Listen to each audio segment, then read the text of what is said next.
नालंदा नगराचा दुसरा कार्यक्रम आहे.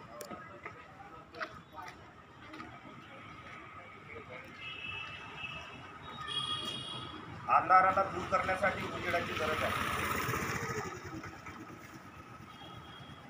तर अशाच प्रकारे जे आहे आपल्या देशामध्ये सुद्धा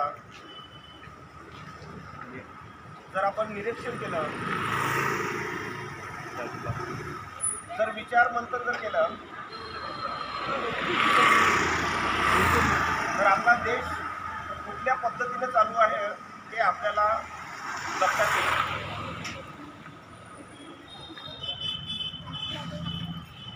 आपण अलीकडे बघतोय की आपल्या देशामध्ये ज्या ज्या घटना घडत आहेत त्या विपरीत घडत आहेत. मग ते प्रायव्हेटायझेशन म्हणा किंवा बेरोजगारी आपल्याला म्हणता येईल, शिक्षणाच्या शाळा बंद पाडण्यात येत आहे आणि त्याचप्रमाणे माणसामध्ये भेद वाढवण्याचं काम आपल्या देशामध्ये सुरू आहे. मग या देशातील, या भारतातील प्रत्येक नागरिकांना प्रश्न आहे की ज्या देशातील शासन व्यवस्था मानवामध्ये बंधुता वाढायला पाहिजे, यासाठी काम करायला पाहिजे. माणसामध्ये मानवता निर्माण झाली पाहिजे, यासाठी काम करायला पाहिजे. हे शासन व्यवस्थेचं काम असायला पाहिजे. परंतु शासन व्यवस्था या गोष्टीकडे लक्ष केंद्रित न करता देशात विषमता कशी निर्माण होईल, देशामध्ये माणसामध्ये भेद कशी निर्माण करता येईल, जाती आणि धर्माच्या विषमतेतून माणूस हा माणसापासून कसा दुरावला जाईल याचे प्रयत्न केले जात आहे. शिक्षणाच्या शाळा बंद पाडून लोकांना निरक्षर कसे ठेवल्या जाईल, असल्या पद्धतीची योजनाबद्धतेने ते काम करत आहे. याला म्हटलं जातं हे कोण करणारे आहे, हे आपल्या नागरिकांना लक्षात यायला पाहिजे. आणि जे कोणी करत आहे ते म्हणजे मनुवादी व्यवस्था हे सर्व करत आहे.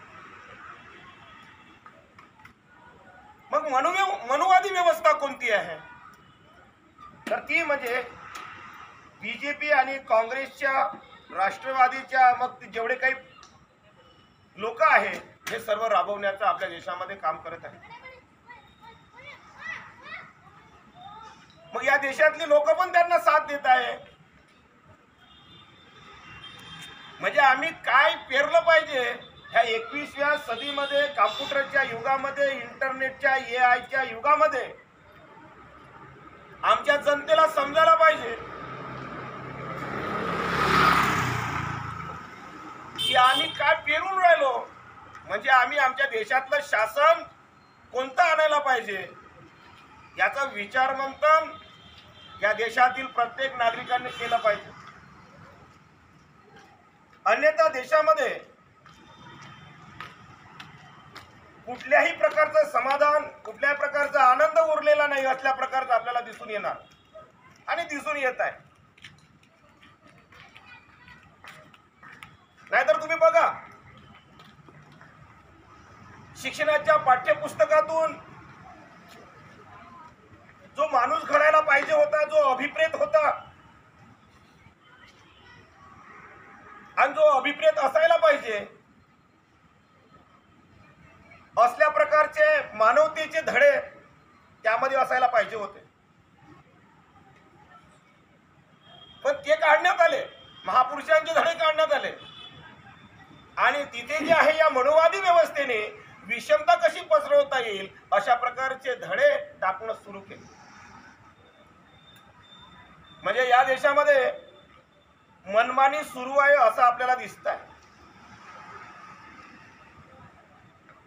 आणि या मनमानीला जे आहे आपण थारा दिलेली आहे, आपण सपोर्ट केलेला आहे असं निदर्शनात येत आहे. कारण की ज्याचं शासन असलं, म्हणतात ना, जिसकी काठी उसकी भैंस, बळी तो कानपिळी. जसं त्याला जे आहे शासन त्याच्या हातात असला की तो काही करू शकतोय, असल्या पद्धतीचं आपल्याला दिसून येत आहे. मग या देशामध्ये जी शासन व्यवस्था समता प्रस्थापित करण्याचं काम करत नाही, बंधुता निर्माण करण्याचं काम करत नाही, आज आपल्या बाजूचा जो काही आमचा बांधव आहे तोही माणूस आहे, पण त्याला त्या म्हणतात की हा अदरचा आहे. अदरचा म्हणजे कुठला आहे? तो काय भारताच्या बाहेरचा आहे का? कोणी एखाद्या आपल्या शेजारी एखाद्या दुसऱ्या, आपण म्हणतो की समुदायाचा असला, दुसऱ्या समुदायाचा म्हणजे काय? हे समुदाय, जाती, हा दुसऱ्या जातीचा, तो धर्माचा, हे कोण आणलेले आहे? आणि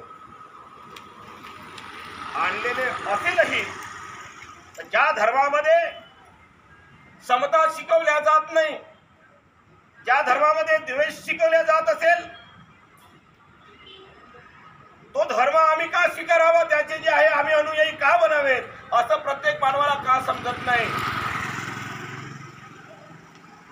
खायचं सर्वांना समजते, सर्व गोष्टी समजतात, परंतु या भारतातील प्रत्येक नागरिकाला हेही समजायला पाहिजे की आमच्या भारतातील नागरिकांना नाचवण्याचं काम या देशातील मनुवादी व्यवस्था करत आहे. जाती धर्माच्या नावाखाली एकमेकांमध्ये द्वेष पेरला जात आहे. आम्ही हे थांबवण्याचं काम करणार आहोत की पुन्हा बढावा देण्यासाठी आम्ही त्यांना सपोर्ट करणार आहोत, हा प्रश्न प्रत्येक भारतीयांना आहे. हे जर आम्ही थांबवू शकलो नाही तर पुन्हा याची वाढ होईल, पुन्हा जे आहे जाती आणि धर्माची विषमता वाढेल आणि माणसामध्ये जे आहे पुन्हा द्वेष भावना निर्माण होईल.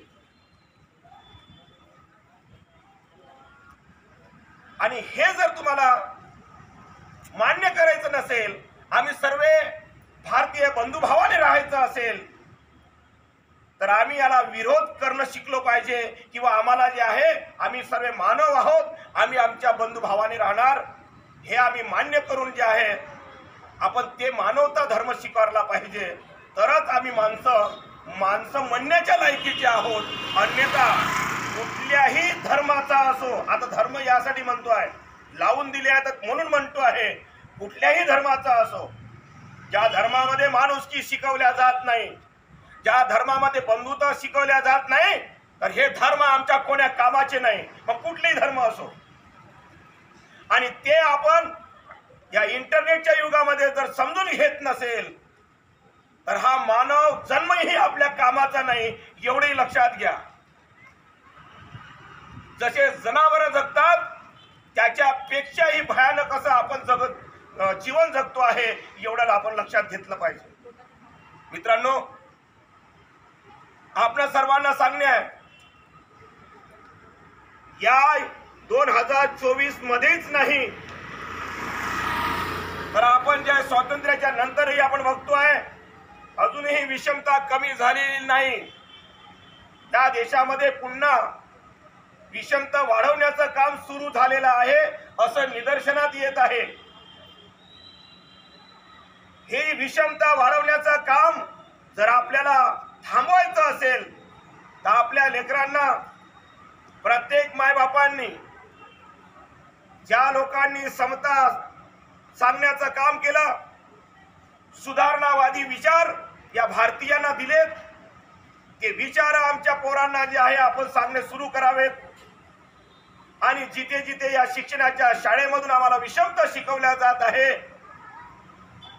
ते विषमतेची जी काही वागणूक आहे ती आमच्या मुलांमध्ये यायला नको, यासाठी आपण समतेचा मार्ग जे आहे बाहेरून आपण त्यांच्यामध्ये पेरला पाहिजे.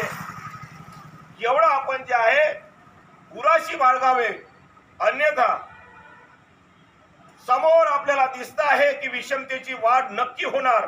मनुस्मृती लागू करण्याचं कटकारस्थान इथली बीजेपी शासन व्यवस्था आणि त्याला सपोर्ट करणारी काँग्रेस व्यवस्था हे एकमेकांना संलग्न असून एकमेकांना सपोर्ट करणार. शैक्षणिक, सामाजिक आणि राजकीय दृष्ट्या ही विषमता कशी फैलवता येईल, विषमता परिदृढ कशी करता येईल याचं त्यांचं जे आहे व्यवस्थापन सुरू आहे. हे जर तुम्हाला होऊ द्यायचं नसेल आणि आपण या देशाला योग्य दिशा देण्याचं काम आपल्याला करायचं असेल तर प्रत्येकाने जबाबदारी घ्या. आपल्या खांद्यावरती जे आहे जबाबदारी घेऊन आमच्या मुलांना, आमच्या मानवांना एक माणुसकीतला माणूस तयार झाला पाहिजे आणि ज्या ज्या शिक्षणाच्या माध्यमातून विषमता पेरण्याचं काम होत आहे ते थांबवण्याचं काम आपण केलं पाहिजे. आता हा एक जे आहे आपण विचार प्रॅक्टिकल मध्ये कसा उतरवता येईल यासाठी आपण प्रयत्न केला पाहिजे. यासाठी येणाऱ्या कुठल्याही शासनामध्ये समतावादी लोक बसले पाहिजे. जोपर्यंत शासन व्यवस्थेत समतावादी लोक बसणार नाही तोपर्यंत आपण बंधुता पेरू शकणार नाही किंवा या देशामध्ये बंधुता येणार नाही. आजही आपल्याला बंधुता दिसत नाही. आजही आम्ही एक व्यक्ती दुसऱ्या व्यक्तीबरोबर द्वेषाच्या भावनेने, जाती द्वेषाच्या भावनेने, धर्म द्वेषाच्या भावनेने आजही बघतोय. हा विकास नाही, प्रगती नाही आहे. ही जी आहे दुर्गती आहे आणि मानवाला जे आहे एक चुकीच्या मार्गाने नेणारी व्यवस्था आहे. एवढं लक्षात ठेवा. प्रगती आपल्याला वाटते की प्रगती होत आहे. ही प्रगती विषमतावादी लोक ज्या पद्धतीनं करायला पाहिजे त्या पद्धतीनं करत नाहीये.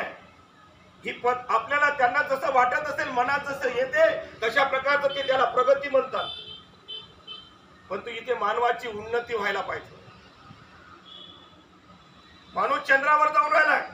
जग चंद्रावर जे आहे पृथ्वीसारखं वातावरण शोधतोय आणि एकीकडे आपल्या देशामध्ये विषमता निर्माण करण्याचं काम करत आहे. तिथं जाऊन काय करणार आहे? अरे हा पृथ्वीसारखा ग्रह आपल्याला मिळाला आहे, याचं संरक्षण आम्ही करू शकत नाही.